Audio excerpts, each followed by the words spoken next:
Welcome, Marilyn Brown. Hi, Mike. How are you? Hi, Marilyn. And I want to welcome Marilyn Brown. She's one of our executive coaches with People Tech. And I wanted to speak to Marilyn about her journey, if you will, her transition from being a leader in corporate America to now becoming a well-rounded coach and executive coach, working with all levels of individuals on improving their leadership skills. Could you describe for us your transition, and what are some things that you took and what are some things you learned about you that helped you make this transition? Well, Mike, you know, it's really amazing. Before I left corporate America is when I went through the leadership journey. And I was just amazed at what I learned about myself.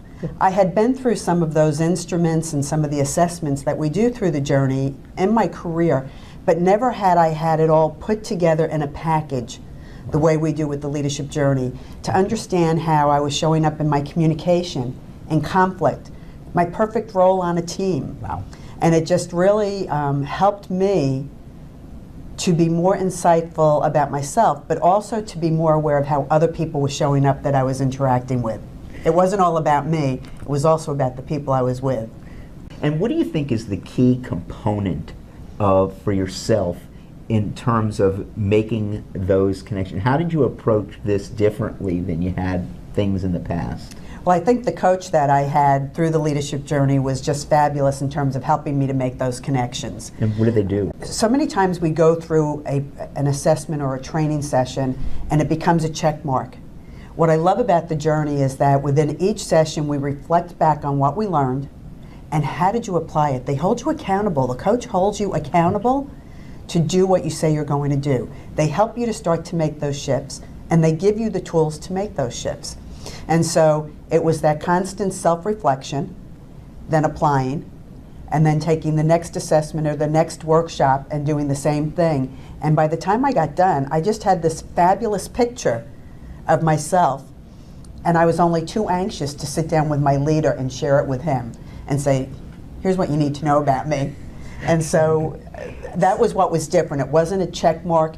There was somebody holding me accountable, giving me tools on how I could change and be different, and helping me to do that. So talk to me a little bit about you were one way operating as a leader, and it was working for you to a degree. Mm-hmm. What kind of things in that self-reflection did you learn, and which tools helped you the most? Yeah, great question. What I love about the things that you learn in the leadership journey is that it's not only things you can apply in your professional life, but in your personal life. So one of the things I learned, and I had been through Myers-Briggs before, Right. but not to the detail that we do in the journey. Gotcha. And what I learned is that I am a J, and those who don't know what J is, it means I like order, closure, to-do list. In fact, the more highlighters I have Yes. to cross off my to-do list, the happier I am. I have two sons. Yeah. They are P's. They are free spirits. They like to come and go. And it was always causing tension in the house because I would plan dinner at 7 and they would show up at 7. And once I realized they had a different perspective, I've now adjusted mine because they're not going to change. Right. So I've adjusted mine. And the workplace in terms of communication, listening, that is such a strong session because we learn we can only listen to one person at a time. I'm a comprehensive listener. While you're talking, I'm thinking about what I'm going to say back to you. I'm making my argument. I'm looking at what I know. And I've learned to just sit back now and listen.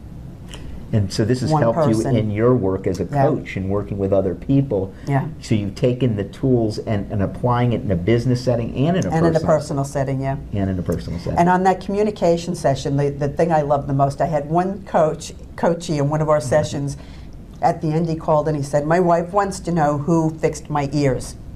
He said, every night I came home and we argued, but now that I've learned to listen, dinner time is great.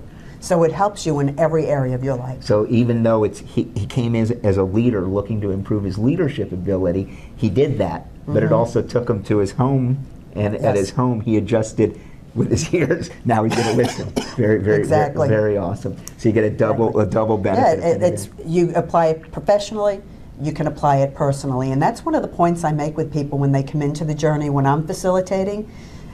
And when they try to deny some of what they're hearing about themselves, I always say, go ask your wife, go ask your husband, Go ask your kids. I bet they tell you that this is exactly how you're showing up. And always they come back and they're like, you were right. So it really is. It's impactful in every area of your life. So I want to ask you one big question. I know you and I have chatted about this in the past. What was your biggest stumbling block about getting into this looking at yourself world, this self-reflection world? Yeah, I think as human beings, we think we can fix it ourselves. We think we don't need help with the inside. We spend a lot of time, Mike. You go every morning to the gym and work out. I do. We spend a lot of time fixing our physical shape. We spend a lot of time on our hair and our makeup and our nails and everything else. But we don't spend a lot of time on the inside because we think we have it all figured out. And so there were two things that were going on for me. I thought I had it figured out and I could fix it myself, and I was afraid. Right. I was afraid of what I was going to hear, and if I was going to have to deal with something that I had been putting off dealing with in my life.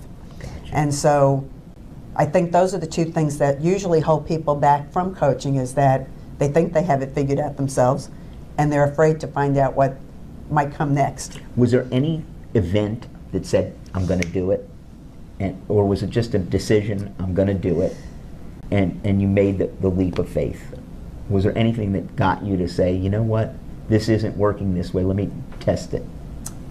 I think when I went through the leadership journey and had the help of a coach, I saw the benefit of it in that program, and it was after that that I hired my own personal coach for my one-on-one. And the impact that that person has made on my life is just incredible. He has helped me so much to deal with so many different things and even drive that awareness deeper. Wow, that's so impressive, Marilyn. Well, we enjoy having you on the team. You've helped so many people now go through an experience similar to what you've gone through, and I just thank you very much and welcome. You're welcome. Thank you.